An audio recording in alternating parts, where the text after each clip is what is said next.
Baik, Assalamualaikum warahmatullahi wabarakatuh.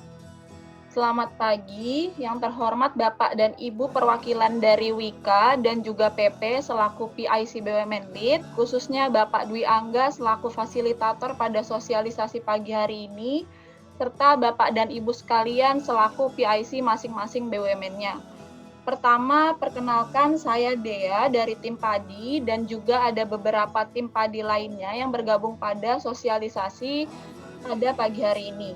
Baik, langsung saja kita mulai acara sosialisasi pada pagi hari ini, yaitu penyampaian materi dan juga sharing session mengenai Padi UMKM yang nanti akan dipaparkan oleh Bapak Dwi Angga dari Wika. Sebelumnya, Bapak Ibu sekalian, Bapak Angga ini merupakan PIC dari Wika. Beliau juga sering berkomunikasi dengan tim Padi. Untuk Bapak Angga, waktu dan tempat saya persilahkan. Ya, baik Mbak Dea, terima kasih. Suara saya masuk nggak ya? Masuk, Pak. Oke, baik. Saya izin share screen dulu ya.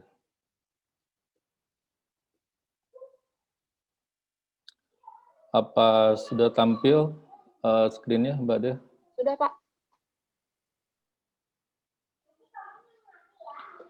Oke, kalau gitu Bismillahirrahmanirrahim.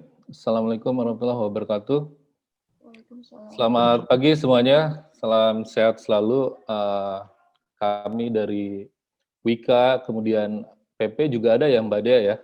Pak Yudi sudah masuk belum ya? Jadi kami, Wika dan PP hari ini bersama dengan Metranet dan Telkom ya, izin coba sosialisasi, share pengalaman kami, karena kami termasuk dari 9 BUMN inisiator. Jadi kalau boleh cerita sedikit, ini mulainya sekitar bulan Mei ya, bulan Mei 2020, ketika pandemi ini memang baru awal-awal dan cukup besar juga waktu itu isu COVID-nya ya, dan kita mulai WFH. Kemudian padi ini di-launching 17 Agustus 2020. Nah, itu ada sekitar 3 bulan dari mulai kita ya, inisiasi, dan alhamdulillah dari mulai Agustus itu kita sudah berjalan transaksinya ya. Jadi mungkin nanti kita lebih banyak tukar pikiran atau diskusi. Pak Yudi silakan ya kalau mau ditambahkan ya dari PP. Baik, padi UMKM ini tadi sebenarnya ini sudah disampaikan ya sama Bu Dea. Ini mungkin yang belum update ya, yang saya terima kemarin ya Bu Dea ya. Jadi update-nya seperti ini. Jadi week 4 ini sosialisasi oleh BUMN Lead. Kemudian di sini ada cukup banyak BUMN dari, saya bilang mungkin logistik atau transportasi gitu ya, dari Pelindo sampai AP2 di sini ada sekitar berapa 9 BUMN gitu ya. Mudah-mudahan bisa sharing kami, pengalaman kami bisa membuat teman-teman sendiri, teman-teman lebih yakin untuk mensukseskan program ini. Oke, apa sih padi UMKM ini? Jadi padi UMKM mungkin lebih kita ambil kuncinya ya, key-nya. Jadi ada kata UMKM, artinya ini adalah industri atau usaha dari mulai mikro, kecil, menengah.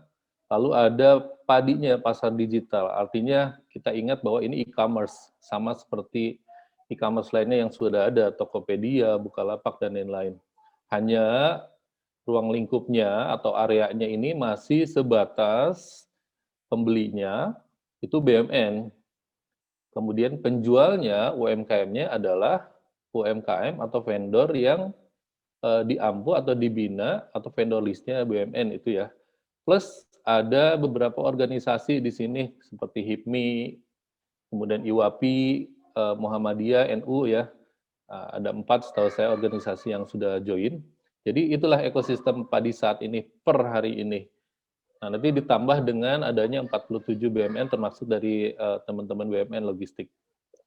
Padi UMKM ini tujuannya memang gathering seller UMKM dan juga wadah untuk kita membeli pembelian langsung. Nah, bagi teman-teman pengadaan tentunya berpikir juga ya, ada metode pengadaan, ada 4 gitu ya, kita yang biasa umum, kalau kita bicara Perpres, kemudian Permen BUMN yang terakhir, ada pelelangan umum atau tender umum sekarang, kemudian tender terbatas, kemudian penunjukan langsung dan pembelian langsung. Nah, untuk padi UMKM sendiri, kita lebih mengarah pada metode pembelian langsung. Oh ya, Bu Dea, ini kira-kira langsung bertanya atau nanti tunggu sesi ya? Nanti ada sesi tanya jawabnya, Pak. Oh ya, baik. Ya. Jadi pembelian langsung inilah yang memang jadi pedoman kami dari Diwika untuk bisa bertransaksi di sini. Jadi kami pun merubah prosedurnya bahwa teman-teman buyer diperbolehkan untuk melakukan pembelian langsung di padi UMKM, dan sebelumnya ada batasan di kami itu dulu 50 juta untuk pembelian langsung. Kalau Perpres kalau nggak salah 200 juta ya. Nah, untuk menstimulus pembelian, kami tingkatkan dari 50 juta ke 100 juta. Itu strategi dari Wika. Mungkin PP juga demikian, nanti dari Pak Yudis mungkin ada tambahan, tapi ada BUMN lain juga yang meningkatkan sampai setahu saya 200 juta kalau nggak salah BRI ya.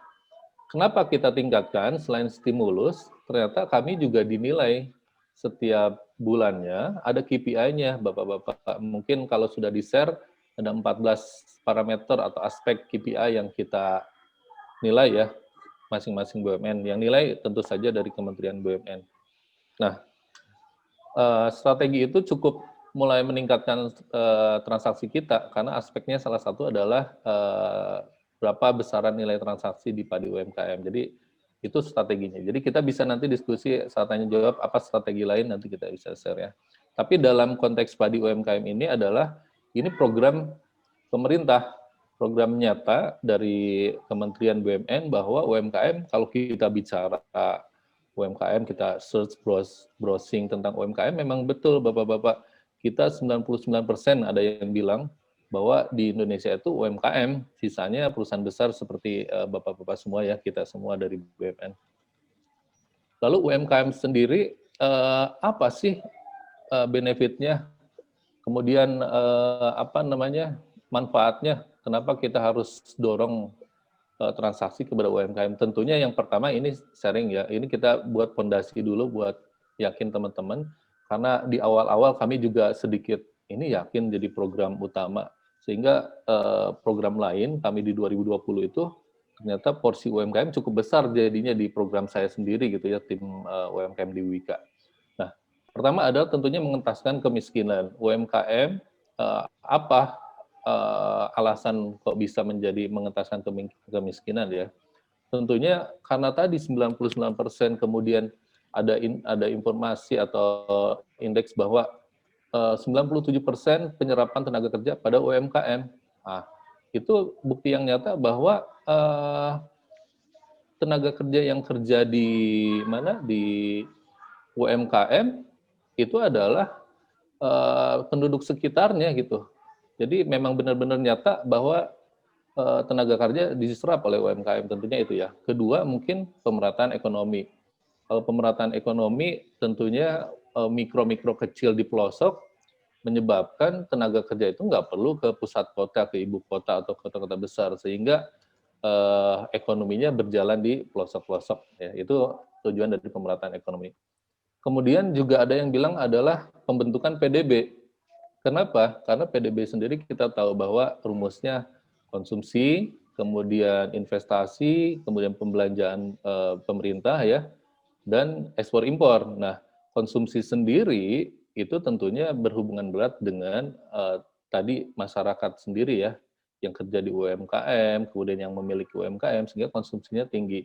Banyak produk-produk atau industri bergerak sehingga menyebabkan konsumsi pembentukan PDB-nya nyata gitu ya. Mungkin kita lanjut ya. Saya rasa fondasi kita untuk mensukseskan program ini cukup. Kemudian framework-nya, kita bicara kerangkanya. Nah, kerangka ini kalau kita bisa lihat, di sebelah kiri ada kita di sini, ini memang baru 9 BUMN inisiator. Jadi dimulai dari Bank BRI, Pegadaian, Telkom ya sebagai koordinator, Wika, PP. Di sini ada 3 BUMN karya Pak, jadi memang belum semuanya. Nah, UMKM yang sebelah kanan, jadi mohon maaf, ini pointer saya bisa kelihatan nggak ya?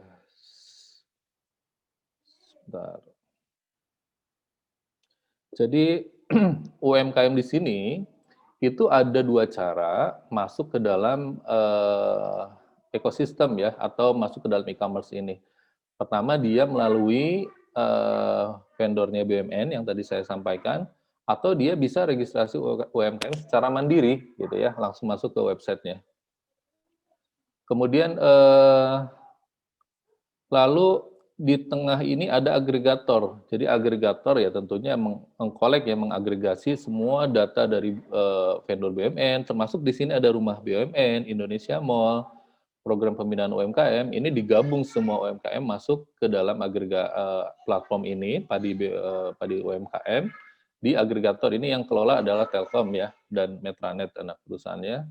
Lalu di sebelah kiri, kita sebagai BUMN, ini tugasnya adalah selain tadi mengelola UMKM, vendor juga melakukan pembelian atau penyerapan produk yang di listing, yang dijajakan oleh UMKM dengan cara pembelian B2B, tipenya ya. Jadi business to business, artinya kalau kita bicara e-commerce, e-commerce itu kan yang jual mungkin perusahaan atau perseorangan, tapi yang beli biasanya perseorangan ya.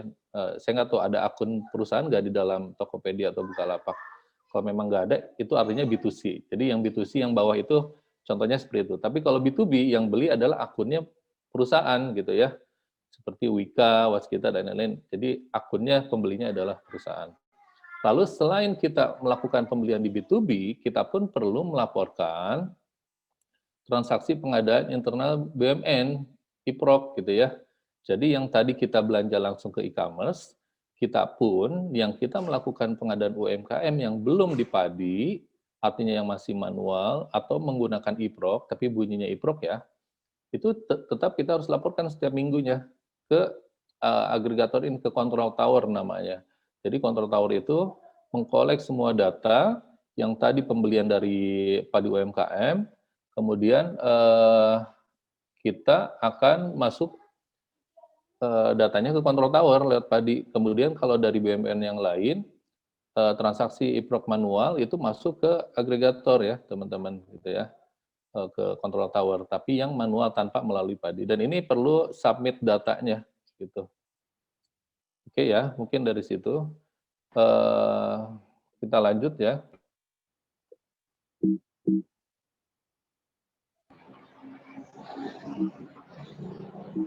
Bentar, ada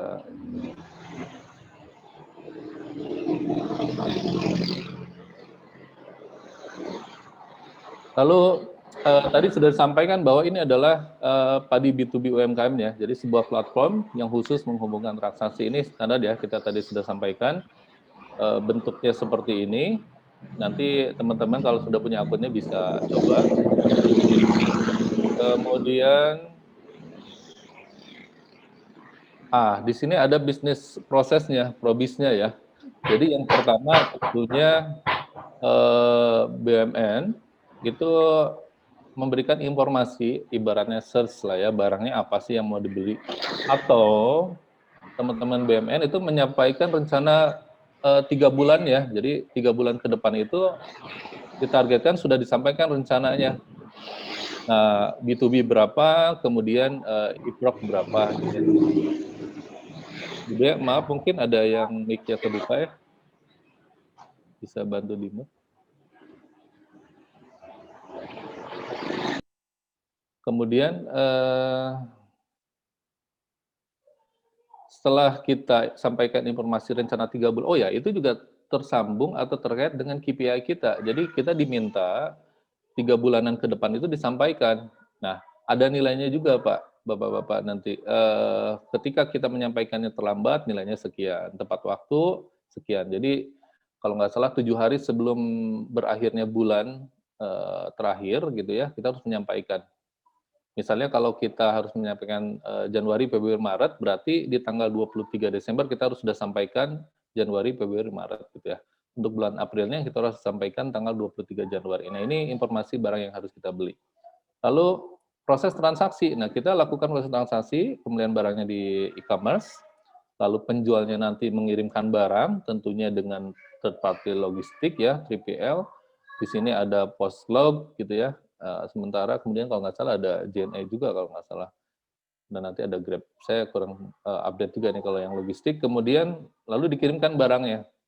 Nah, saat pengiriman barang ini, dia akan otomatis statusnya berubah menjadi penerimaan barang tentunya dan mengenerate invoice ya. Jadi kalau tidak diklik BUMN, para buyer itu harus klik bahwa barang sudah diterima dan itu akan mengenerate BAST lalu invoice. Lalu barulah masuk ke pembayaran rekening dari BUMN ke padi UMKM, penampung ya, lalu disalurkan nanti ke UMKM gitu ya. Nah, ada mungkin beberapa isu semenjak kita berjalan dari awal, seperti contohnya apa dasar kita harus membayar kepada UMKM. Dilihat dari invoice-nya. Ada beberapa kontrak dari orang keuangan minta tolong kontraknya ditegaskan bahwa PO-nya ke, misalnya contohnya di kami ya, kita beli ke koperasinya Wika gitu ya. Nah, koperasi kita daftarkan juga.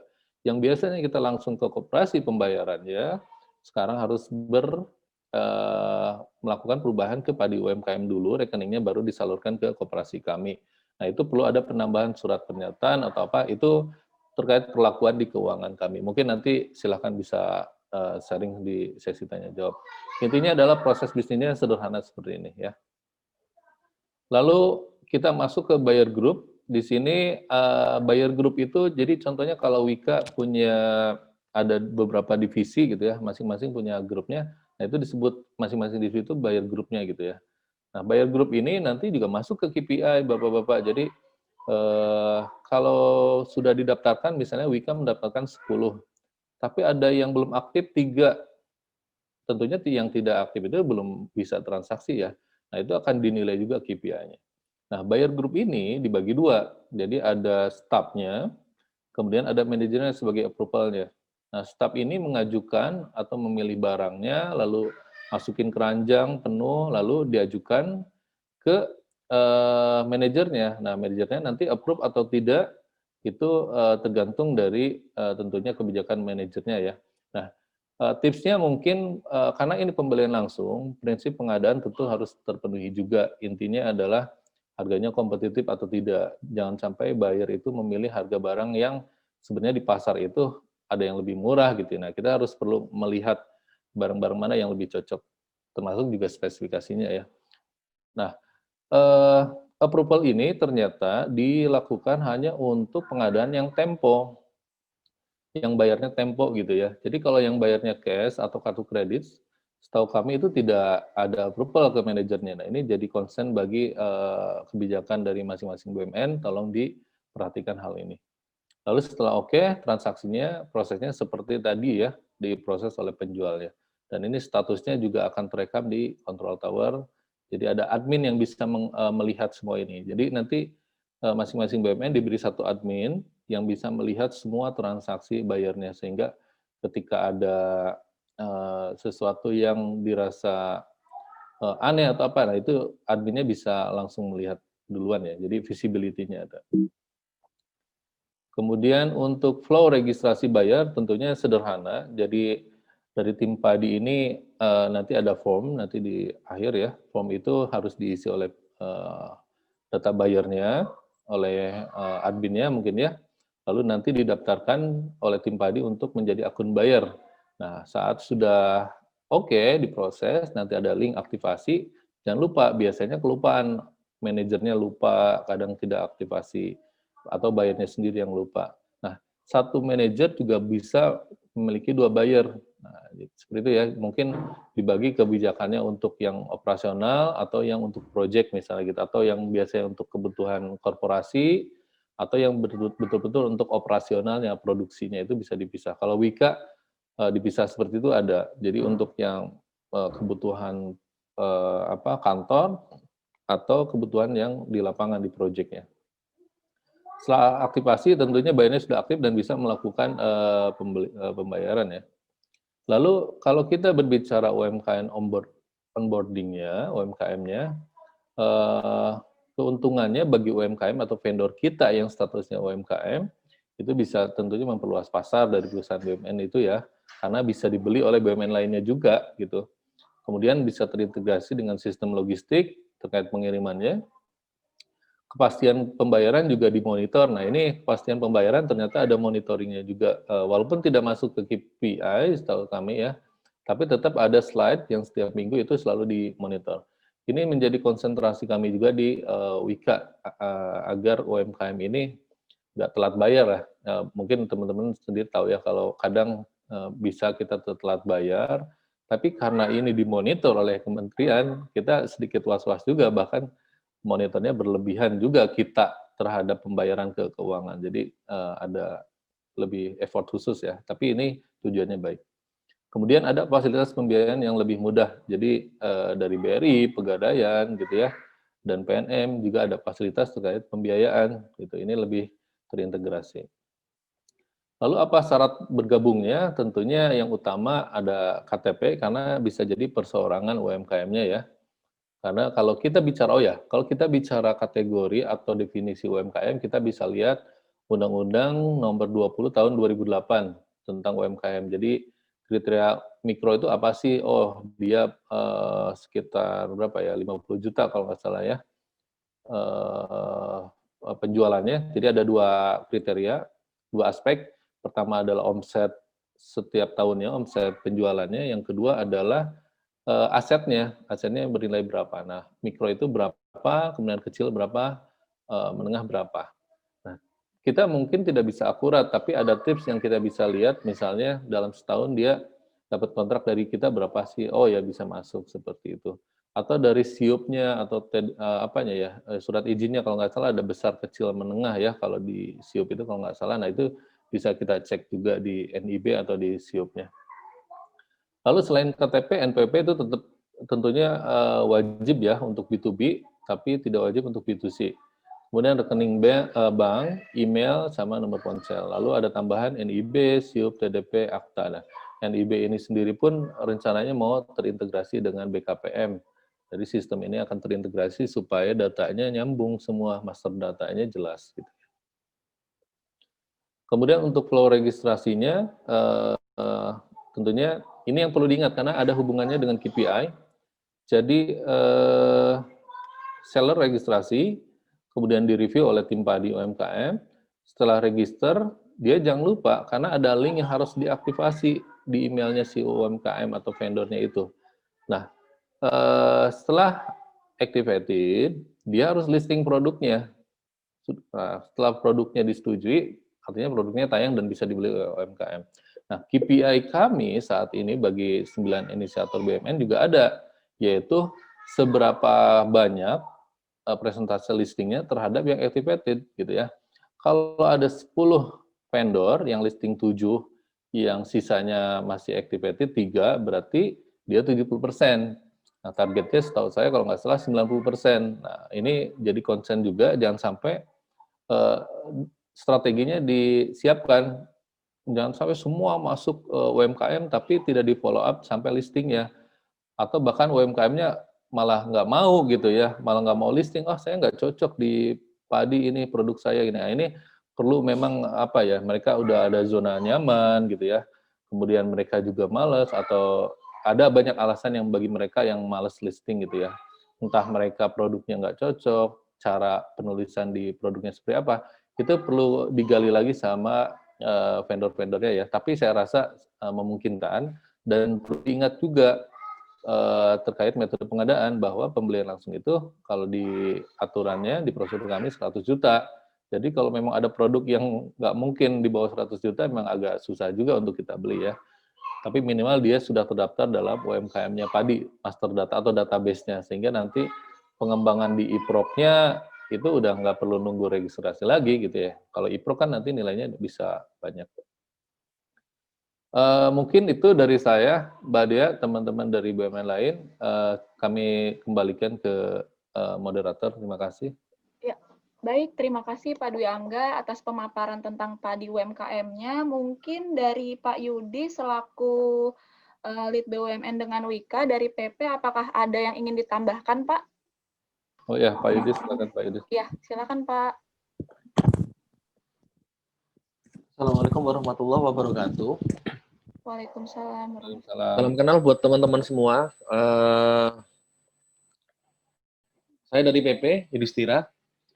Jadi semuanya sepertinya sudah dijelaskan dengan lengkap oleh Pak Angga, detail-detailnya. Jadi kalau saya lebih ke arah praktisnya aja. Jadi memang tujuannya yaitu membantu perekonomian. Jadi kalau di PP ini kami dimulai dari kantor-kantor divisi dan biro yang ada di PP.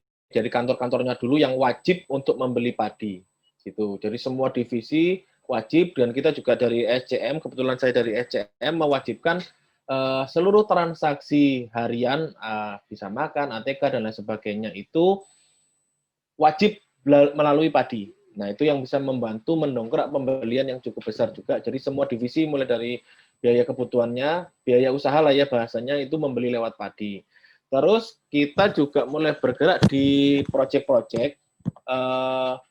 Kami menentukan pilot project untuk yang menggunakan padi, karena kami juga harus memastikan cash flow. Benar tadi kan Pak Angga yang disebutkan Pak Angga tadi. Jadi memang kami mengatur project-project yang memang cash flow-nya juga cukup bagus, sehingga terkait pembayaran juga jangan sampai kita menggunakan padi tapi membayarnya juga mundur-mundur. Karena temponya, nah itu yang tadi dijelaskan Pak Angga, tempo di padi ada 14, 30, sampai 60 hari yang terlama temponya. Nah, kita harus juga mempertimbangkan itu, sehingga semua bahu-membahu membeli lewat padi. Nah, memang tantangan terbesarnya adalah yang sudah kita rasakan, rata-rata vendor-vendor atau UMKM itu belum melek teknologi. Jadi mereka belum mau ribet bahasanya. Nah, ini yang nanti juga butuh effort untuk ngajari, ngasih semangat gitu. Jadi semua harus lewat sana. Terus juga pencatatan pajaknya juga harus cukup jelas gitu. Jadi ketika sudah mau daftar, register, mengaktifkan, dan mau melisting produknya, baru kita beli.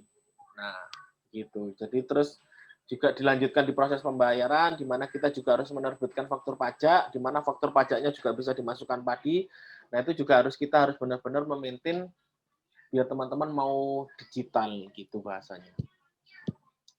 Oke, itu yang mungkin bisa saya sampaikan, teori praktis yang sudah kita terapkan di PP. Mungkin lanjut ke langsung tanya jawab ya Pak Angga mungkin. Nanti setelah ini ada pemaparan dari B2C terlebih dahulu, Pak. Oke, baik. Oh ya, silakan. Terima kasih Pak Yudis atas sharing mengenai padi UMKM-nya. Baik, selanjutnya langsung saja kita lanjut ke pemaparan selanjutnya, yaitu mengenai padi UMKM B2C yang akan dijelaskan langsung oleh Mbak Ismi. Silakan Pak Ismi. Ya, baik Mbak Dea. Terima kasih atas waktunya. Mohon izin Pak Dwi, Pak Yudi. Perkenalkan, saya Ismi dari tim Padi B2C akan melanjutkan sosialisasinya terkait Padi B2C. Silakan Mbak.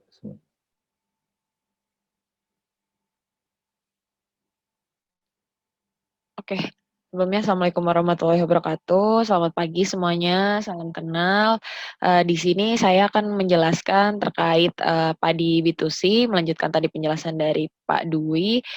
Untuk padi B2C sendiri, di sini fokusnya kami membantu UMKM, baik dari binaan BUMN maupun untuk binaan lainnya untuk dapat akses pasar B2C melalui berbagai marketplace yang nantinya terintegrasi di padi B2C.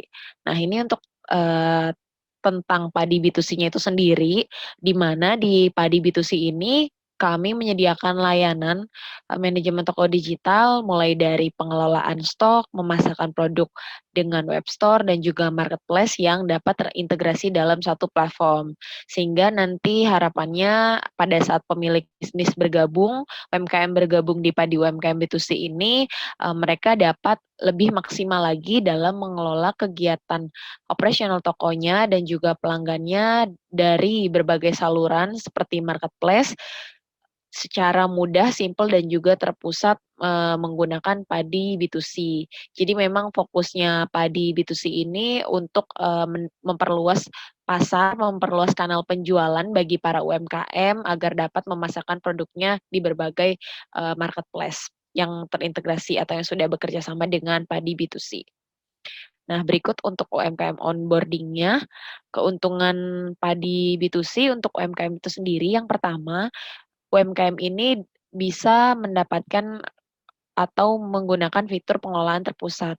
Dengan bergabung di Padi B2C, nantinya ketika UMKM ingin berjualan di berbagai macam channel, UMKM cukup mengelola stok produknya, order, dan customer-nya yang bisa dikontrol langsung dari satu dashboard dengan kanal pemasaran di marketplace. Jadi untuk kanal pemasarannya itu sendiri yang saat ini sudah bekerja sama dengan Padi B2C, itu ada marketplace-nya, ada Shopee, Lazada, Tokopedia, Bukalapak, dan juga Blibli gitu. Nah, nantinya ketika semuanya sudah terintegrasi, pemilik bisnis bisa langsung melakukan kegiatan operasional tokonya seperti yang biasanya dilakukan di marketplace itu melalui B2C saja, sehingga sistemnya lebih, singkat untuk berjualannya gitu. Lalu selanjutnya di Padi B2C juga kami bisa menampilkan analisa bisnisnya. Isinya apa aja sih, seperti laporan penjualannya, laporan produk terlaris, stok terbanyak, dan sebagainya, itu juga bisa diakses secara real time oleh, UMKM tersebut, sehingga akan lebih, memudahkan dalam pengambilan keputusan terkait penjualan dari si UMKM tersebut. Apakah produk yang terbanyak ini akan di-sell atau produk yang terlaris ini kapan kira-kira akan di-restock lagi, seperti itu. Nah, untuk ekosistem bisnisnya itu sendiri, saat ini kami sudah bekerja sama dengan gudang, pengiriman, serta payment gateway. Payment gateway yang dapat dipilih sesuai dari kebutuhan si UMKM itu sendiri.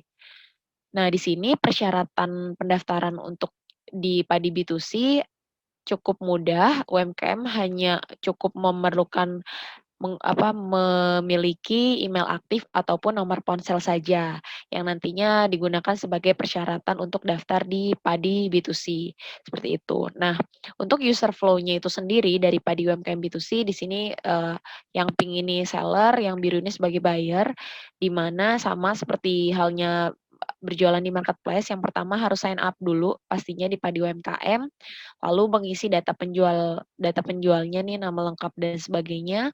Nah, nanti di sini dari servis yang disediakan oleh Padi B2C akan menampilkan nih, mau pilih yang web store saja atau web store yang sudah terintegrasi dengan marketplace yang sudah bekerja sama dengan Padi, seperti itu. Nanti kalau misalnya UMKM yang mungkin memang sudah punya marketplace, bisa pilih yang servis yang lebih lengkap, atau misal UMKM yang memang baru belajar go online, dia bisa pilih, dulu yang fitur web store-nya ini supaya nanti bertahap gitu. Nanti ketika sudah masuk nih, sudah servisnya sudah dipilih, si UMKM-nya disarankan untuk mengintegrasikan akun di marketplace-nya. Nah, ketika marketplace-nya sudah terintegrasi, maka nanti, melakukan upload produk, update stok dan sebagainya itu bisa secara, satu kali saja melalui Padi B2C yang nantinya akan otomatis terblast, terupdate di masing-masing channel penjualannya gitu. Nah, selanjutnya untuk kelola marketingnya juga dari si UMKM bisa kelola di Padi, dari mulai promosi, promo produk, seperti potongan diskon dan sebagainya, voucher juga, dan juga ada SMS broadcast untuk memberikan informasi kepada pelanggan-pelanggannya yang datanya nanti masuk juga ke dalam Padi B2C, seperti itu. Nah, untuk buyer itu sendiri, nanti ketika buyer ingin membeli produk dari si penjual, buyer akan, bisa melihat ketersediaan toko dari si sellernya, ada di marketplace ataupun ada di web store, nanti akan ditampilkan ikonnya. Nanti pilih aja salah satu nih, ketika sudah dipilih, maka, si seller juga akan memproses terkait pesanannya, lalu buyer menerima statusnya dan seller mengirimkan pesanan, lalu ketika pesanan sudah diterima, tinggal dikonfirmasi pesanan sudah diterima. Nah, untuk, terkait pembayaran hasil penjualannya itu ada terbagi menjadi 2 lagi. Kalau misalnya dia di web store atau di website, itu kita menggunakan 2 metode pembayaran. Yang pertama ada rekening penjual, yang kedua ada payment gateway. Payment gateway ini ada Mitrans, SPay, dan juga FinPay gitu. Lebih aman gitu kalau pakai payment gateway. Nah, yang kedua ini kalau misalkan buyer-nya transaksi di marketplace, pastinya, uangnya pun hasil penjualannya akan tertampung dulu di payment system dari si marketplace-nya itu sendiri. Nah, nanti setelah udah bisa memberikan penilaian produk, lalu otomatis data-data dari transaksi yang sudah selesai ini dari si buyer akan masuk ke Padi UMKM B2C dan dapat dikelola nih data pelanggannya oleh si seller seperti itu dan tinggal monitoring aja hasil penjualannya di dashboard Padi UMKM B2C seperti itu. Nah, kalau untuk flow buyer-nya itu sendiri, yang pertama buyer dari BUMN bisa mengunjungi situs padiumkm.id.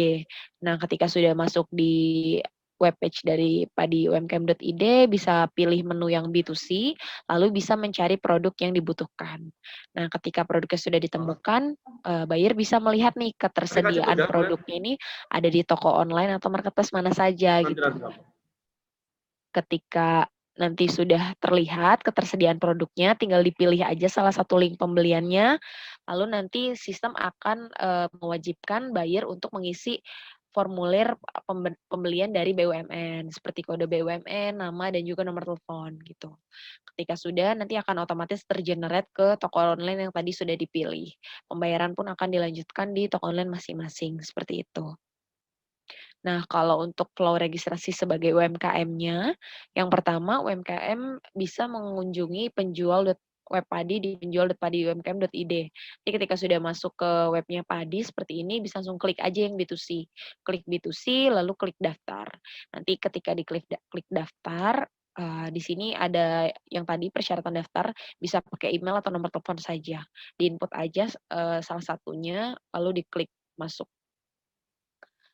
Nah, di sini juga terbagi lagi menjadi 3 step. Step pertama yaitu melengkapi data penjualnya, lalu step kedua pilih servis yang seperti tadi di awal saya sudah jelaskan, lalu untuk step ketiganya ketika servis sudah dipilih, tinggal mengisi form yang tersedia aja di sistem dan pilih servis ini. Untuk listing produk, sama halnya seperti listing produk di marketplace, UMKM bisa langsung mengunjungi menu produk, lalu tambah produk. Nah, nanti akan memunculkan informasi produk yang wajib diisi oleh para UMKM. Dari mulai nama produk, gambar produknya di sini bisa lebih dari 3, lalu kategori produknya, dimensi paketnya, juga deskripsi produknya. Nah, selanjutnya ini ada fitur marketplace dan point of sales yang bisa diaktifkan oleh si sellernya itu sendiri atau UMKM itu sendiri. Fungsinya untuk apa? Untuk menggunakan kemudahan satu kali upload atau satu kali update dari Padi B2C. Ketika fitur ini diaktifkan, maka nanti otomatis akan tertampil juga nih channel yang sudah diintegrasikan tadi sebelumnya di awal gitu. Udah terhubung dengan Shopee, Lazada, Tokopedia misal. Nanti tinggal diisi aja kategori per masing-masing marketplace-nya apa, lalu dilengkapi lagi nih varian dari produknya, harga modalnya, SKU, berat, varian, dan lain sebagainya. Ketika sudah lengkap tinggal disimpan saja. Otomatis produknya akan terupload di channel yang tadi sudah dipilih di sini. Nah, selanjutnya untuk integrasi marketplace-nya ini bisa langsung ke menu integrasi saja, lalu klik tambah marketplace ataupun point of sales gitu.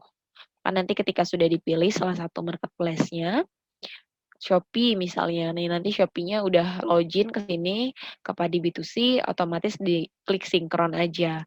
Kalau misalkan sebelumnya seller sudah berjualan di Shopee, nanti otomatis produk-produk yang ada di Shopee, data-data pelanggan, data-data transaksi, dan lain sebagainya itu otomatis terintegrasi ke Padi B2C, seperti itu.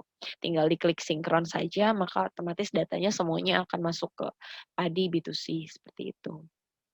Mungkin sekian untuk presentasi terkait sosialisasi Padi B2C-nya. Selanjutnya saya izin share screen untuk tutorial buyer-nya di Padi B2C. Tunggu sebentar.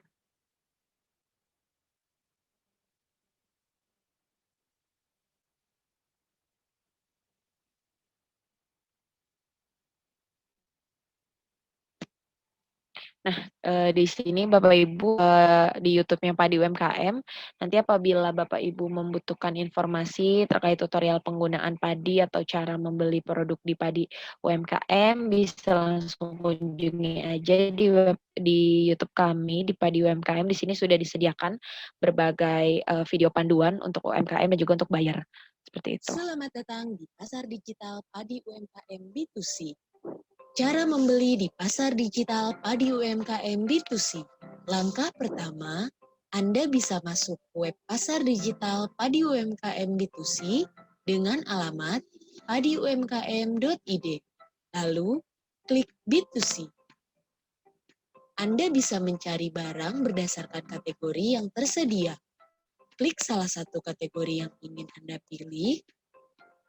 Di sini, terdapat kolom pencarian untuk memudahkan Anda dalam menemukan produk yang Anda butuhkan. Ketik nama produk yang ingin Anda cari, pilih salah satu produk yang ingin Anda beli. Anda bisa melakukan pembelian produk ini melalui web store ataupun marketplace. Pilih salah satu ya. Di sini, saya akan membeli melalui marketplace.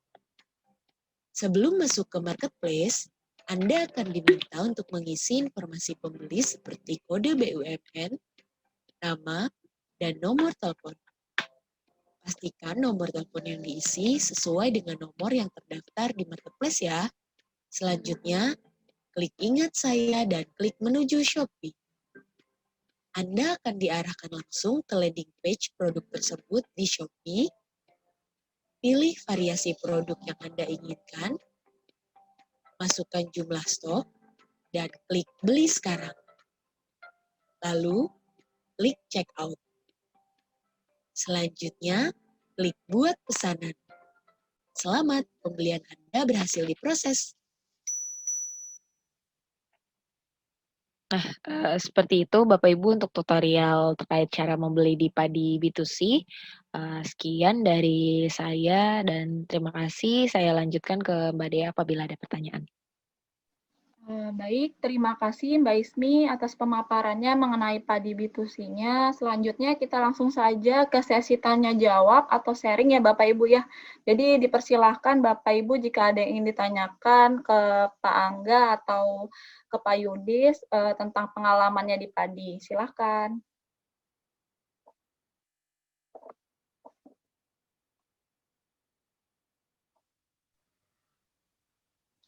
Silahkan Bapak Ibu jika ada yang ingin ditanyakan.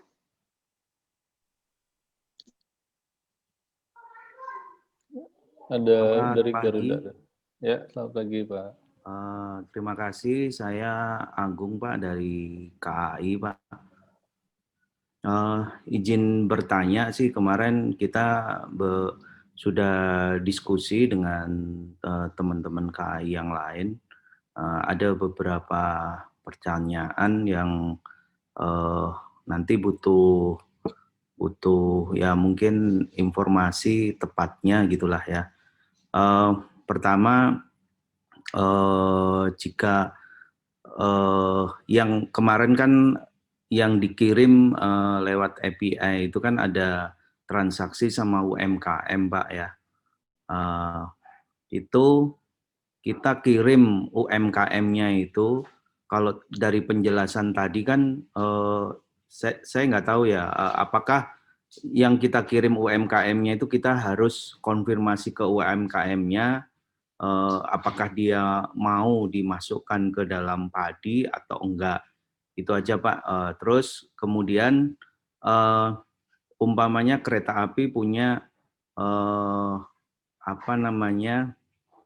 sellernya 1000 gitu umpamanya. Apakah 1000-1000-nya kita masukkan ke semuanya gitu, meskipun secara transaksi di 2021 ini di Januari ini mungkin hanya umpamanya yang invoice-nya sudah masuk hanya 5, tapi dari 1000 itu apakah dikirim semua atau hanya transaksinya 5 ya hanya 5 aja, nanti kalau bulan depan ada tambahan seller atau UMKM yang lain maka ditambahkan lagi kirim gitu.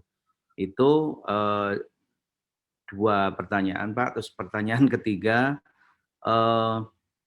jika ada kita bertransaksi dengan seller atau vendor kita Pak, jika pembayarannya termin gitu ya, termin, jadi umpamanya tidak 0-100 tapi ada mungkin 30, 40 gitu umpamanya, apakah setiap pembayaran itu, setiap invoice itu kita kirim ke padi UMKM atau di pas 100%-nya yang kita kirim gitu.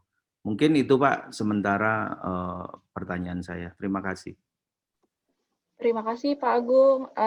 Mungkin saya bantu jawab Pak untuk pertanyaan yang pertama. Nanti Mbak Nela bisa membantu jika ada yang ingin ditambahkan. Yang pertama tadi, pertanyaan Bapak, UKM seperti apa ya Pak yang dapat diajak untuk Padi UMKM seperti itu ya Pak ya? Ya salah satunya. Maksudnya gini, ini kan UMKM, UMKM kan ada kriterianya, ada mikro, menengah, mungkin ada banyak sekali perusahaan-perusahaan kecil gitu loh ya. Nah, apakah nanti kan mereka punya akses juga semuanya. Kita paksa, kita memang kirim yang mau atau semua transaksi yang berhubungan dengan kita anggap UMKM itu tetap kita kirim, atau yang nggak mau nggak kita kirim gitu loh. Kayak gitu sih. Oke, baik. Mungkin saya bantu jawab, Pak. Jadi UMKM yang diajak itu misalnya ya Pak ya, saya ada di BUMNA, misalnya di KAI, dan saya tuh sering melakukan pengadaan langsung bulanan, misalnya satu barang ke UMKM B yang sering melakukan pengadaan. Nah, jadi nanti UMKM B itu yang saya ajak ke Padi, seperti itu, Pak. Jadi kalau UMKM yang tidak mau diajak, transaksinya nggak kita kirim ya? Baik Pak, mungkin saya bisa bantu jawab Pak. Jadi begini, sebenarnya untuk yang akan join ke Padi itu adalah kewenangan dari pemilik BUMN-nya sendiri atau pembinanya masing-masing, Bapak. Nah, maksudnya seperti ini.